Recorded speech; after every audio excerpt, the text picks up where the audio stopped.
Hey friends, welcome to Gardening with Creekside. Today we are going to spend some time back here on the back patio. I am continuing the fall cleanup and we are preparing for spring and summer. That is right. I know it is late November, but one can never be too far in their thinking and planning for next year's garden. So one of my absolute favorite parts of winter is dreaming and planning for what is to come in the spring and the summer and the seasons ahead in our garden. What we're going to do today is I have a few annuals left over on the path to the patio. We're going to go ahead and pull those out. I'm going to tell you what my plans are for the spring and summer in there. So exciting. And then behind me, of course, we have the flower bed that has our incredible hydrangea hedge. We have some gardenias. We have some spireas. I'm going to go ahead and clean them up. I'm in this space, and so we are going to go ahead and do some pruning on 2 of the 3 of those shrubs. I'm going to walk you through, I'm going to go through and kind of explain my thinking and why I am doing this in November instead of February, and just show you how to do it. So it takes any kind of fear out of pruning your hydrangeas and your spireas. Let's get a kind of a glimpse, a big picture of where we are. I'm going to show you all of my supplies. The area that we're going to do, that we're going to focus on is, as far as with the annuals, is this space right here. These were the beautiful Sunstar Rose Pentas. They were gorgeous, beautiful. Love these annuals because they take the full sun, they're drought tolerant, butterflies that love them, and they were a nice hot pink and they're gorgeous. Now, they are annuals. Clearly, they're dead. They're gone. So we're going to pull those out. And then right across the pathway is the Blew My Mind XL Ovobulus. Now, yes, there is a little bit of green on them, but these are definitely going to be annuals for me. These will not come back. And we're going to go ahead and pull those out as well because we're just going to clean up this space. One other thing that I forgot to tell you that we're going to do is I have 3 of the Summerific Lilac Crush hibiscus right there. They too clearly have been fried by our freezing temperatures. I'm going to go ahead and cut them down. We'll talk about that when we get to it, but yes, I am going to go ahead and trim those. Then the main kind of the time that we're going to spend in this today on this project is this flower bed right back here. I do have the incredible hydrangeas. I've got 5 of them that are planted here. We're going to prune those and we're going to go ahead and lay down some compost. Next layer in the middle here is the Pillow Talk gardenias.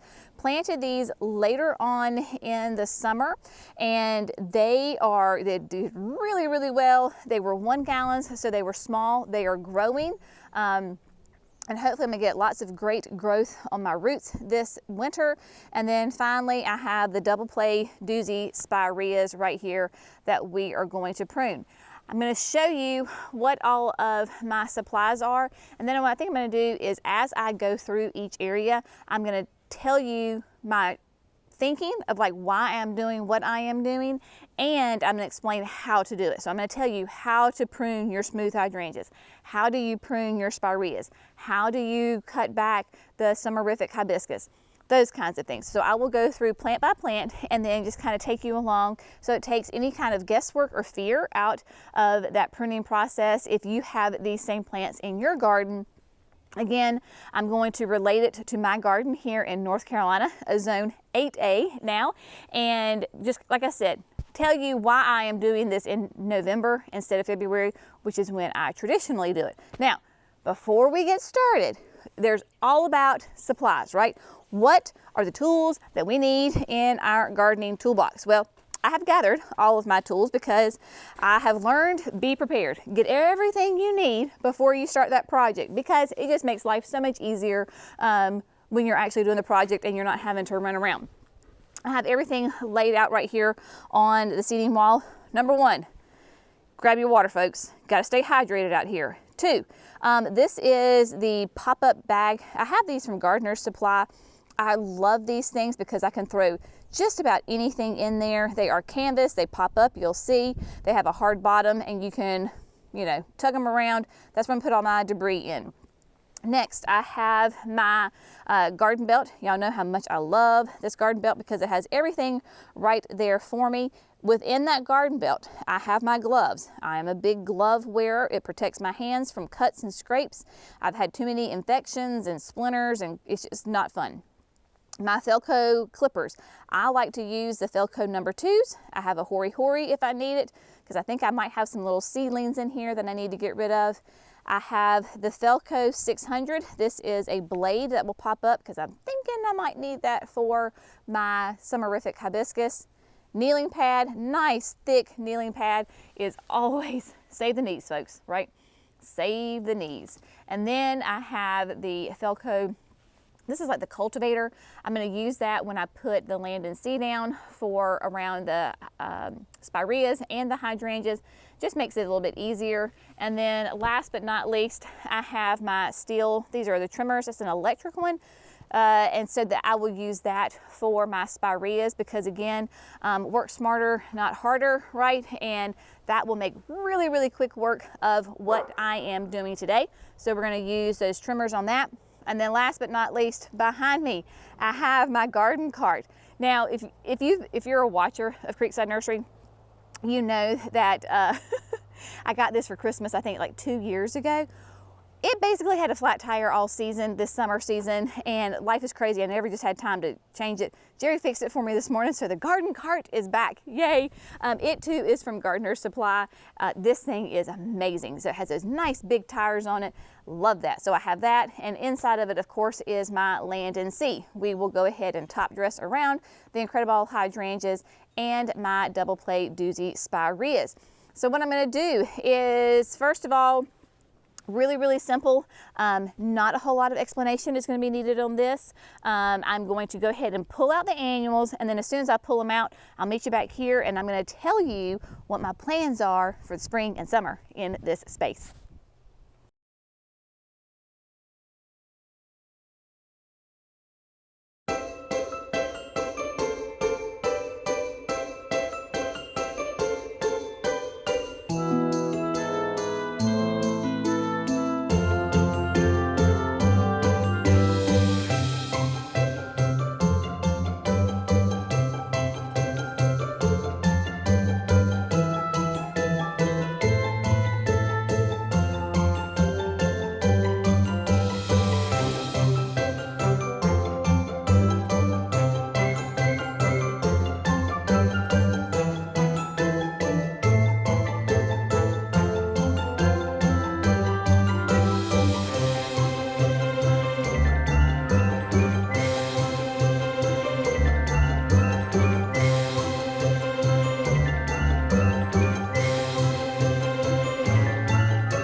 Pretty easy pulling out the annuals with the exception of the evolvulus. Man, but that is the great thing. That's why I love evolvulus, is because it is so incredibly drought tolerant.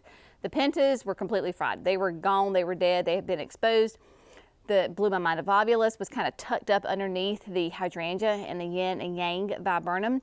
And so they were not completely killed back. Their roots were still active, but the Blew My Mind evolvulus is part of the morning glory family. So if you're like me in the South, that is almost like a cuss word in the garden, because morning glories are so invasive and such a pesky, pesky weed. They are not like that at all. They are in that same family in the fact of extremely drought tolerant, will grow anywhere, but they are not invasive. They're not going to spread. I did have to use my Hori Hori to kind of cut them out. But other than that, they came out really easy. I did forget about that I had the Artist Blue Ageratum underneath the fountain, so I went ahead and grabbed those as well.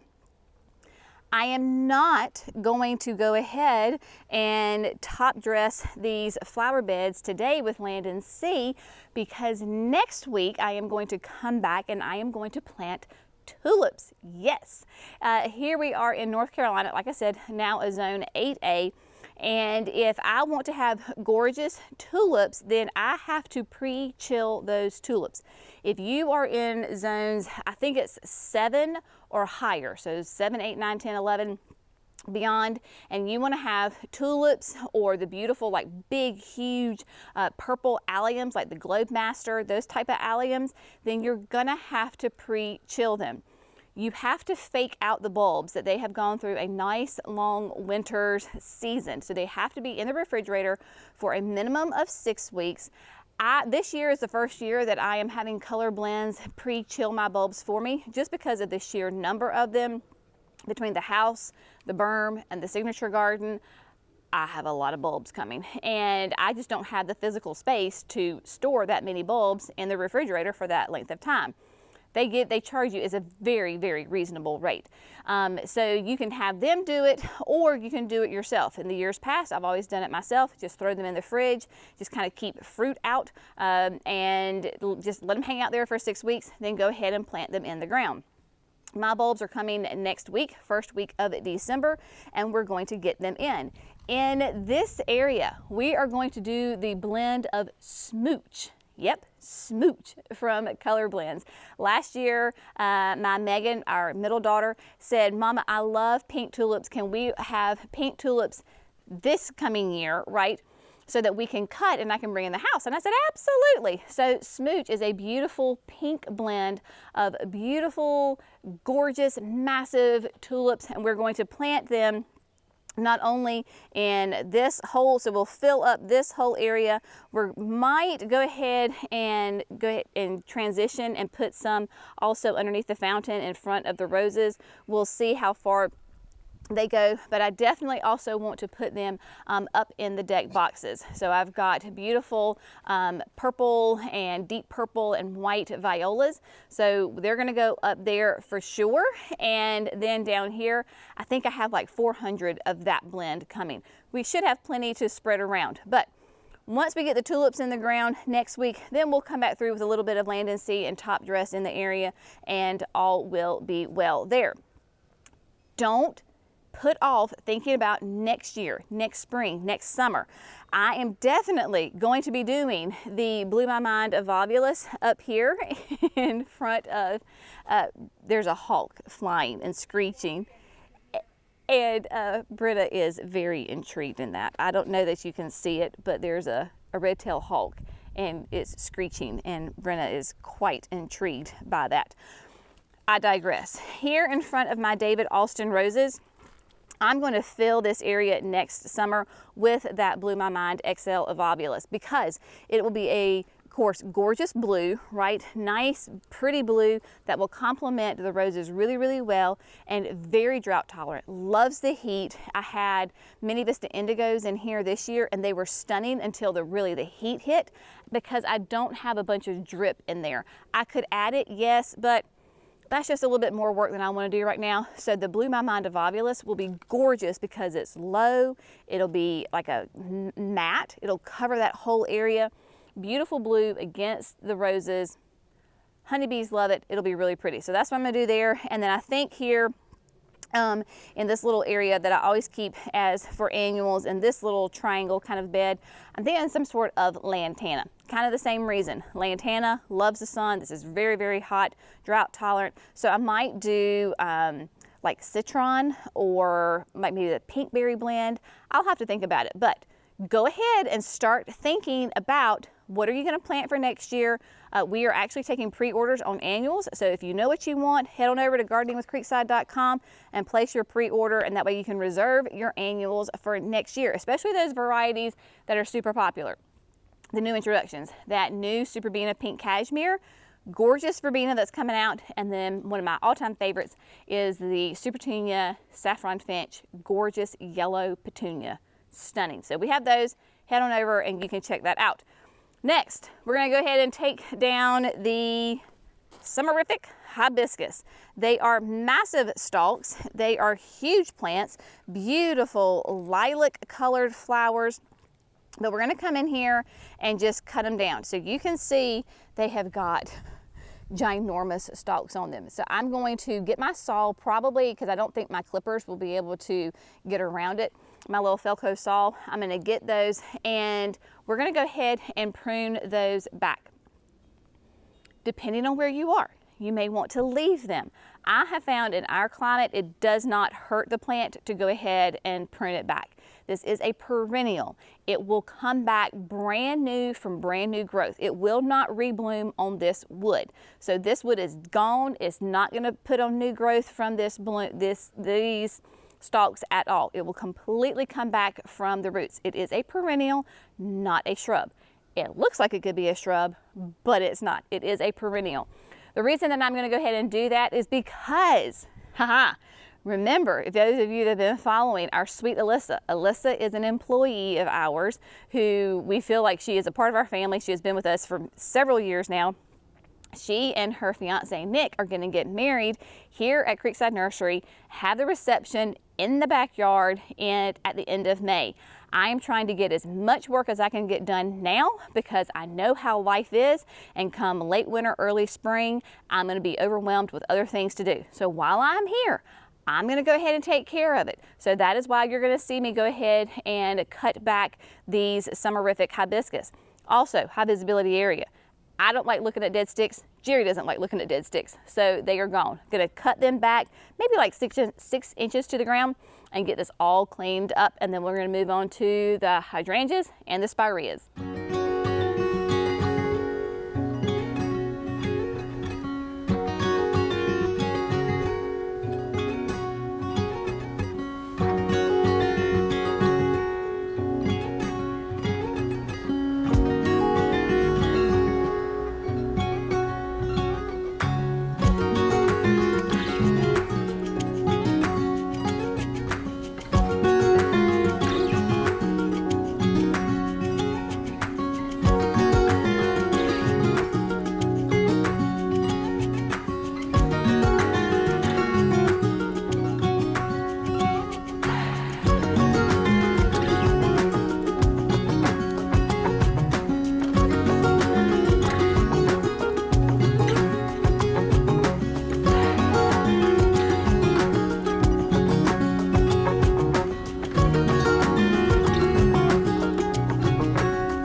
My friends, we are rocking and rolling through this project today.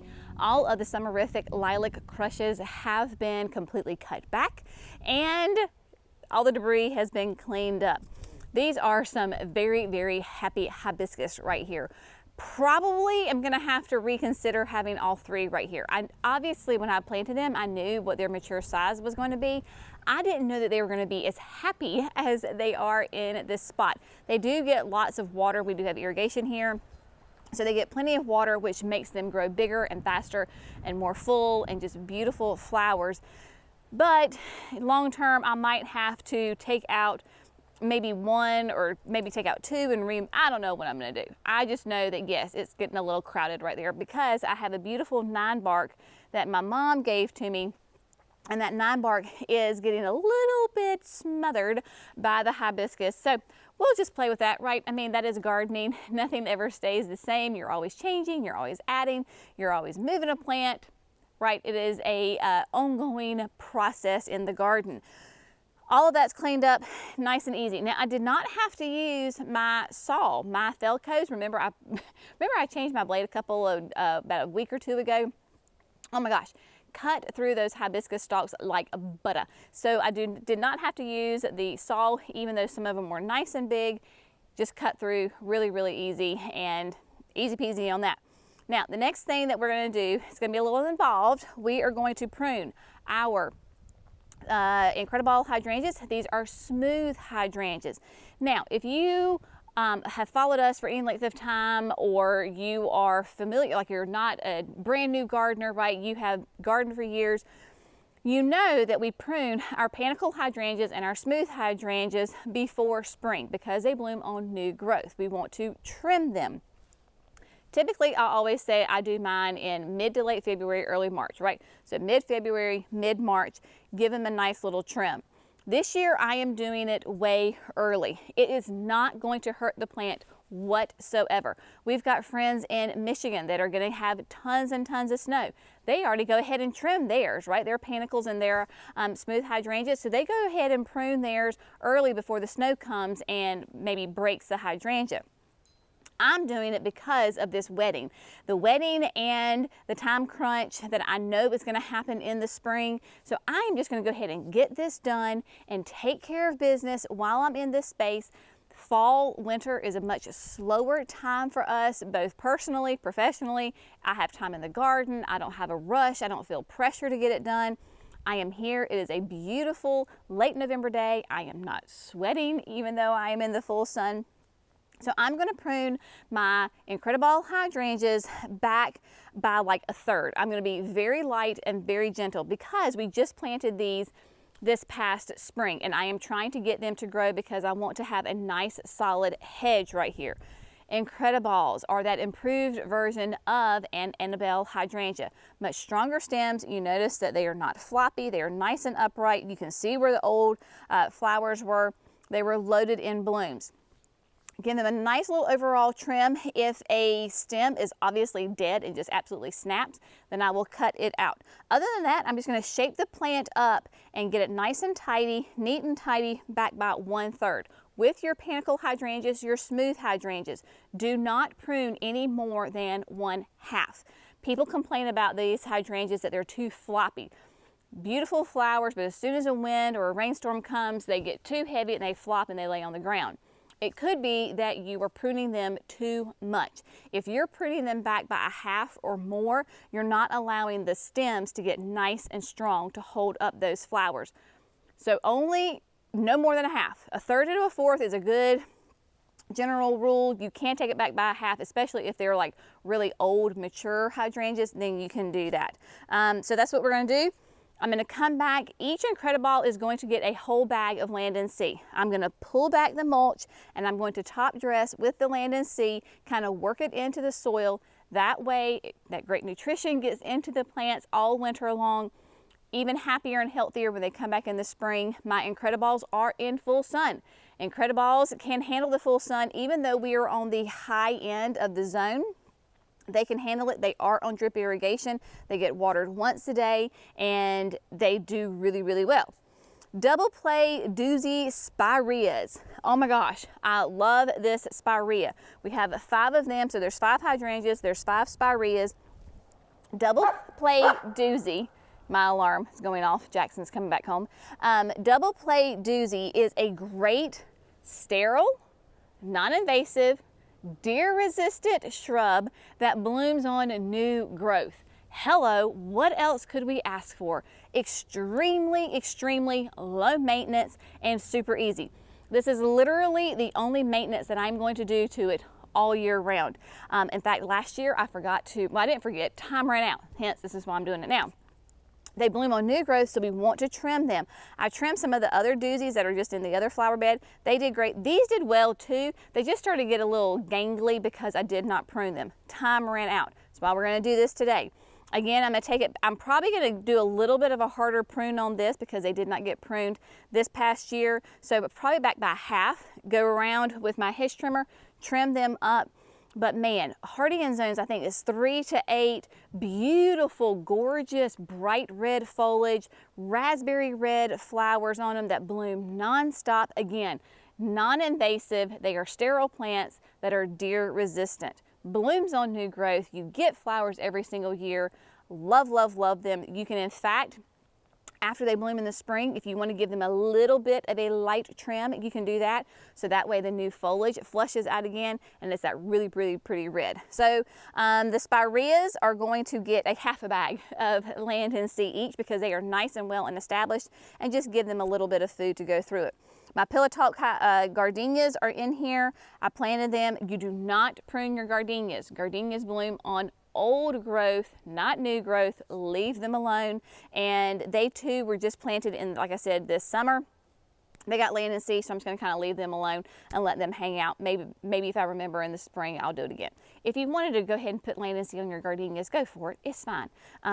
Yeah, so that's what we're going to do. I'm just going to set the camera up because there's a lot of work I have to do here, and I'm going to try to show you all of the steps, but pretty much I'm just going to do exactly what I just told you.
Today's cleanup and spring summer prep is complete, and man does it feel wonderful to get this done.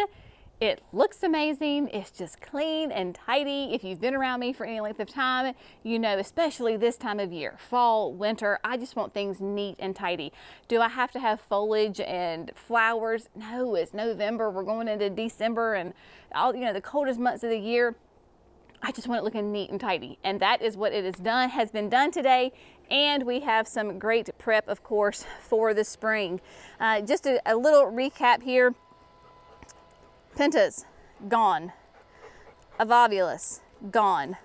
The ageratums that were under, I forgot to show them to you, but we had ageratums underneath the fountain right here, all gone. The hibiscus have been pruned back. We can see that 9 bark looking lovely.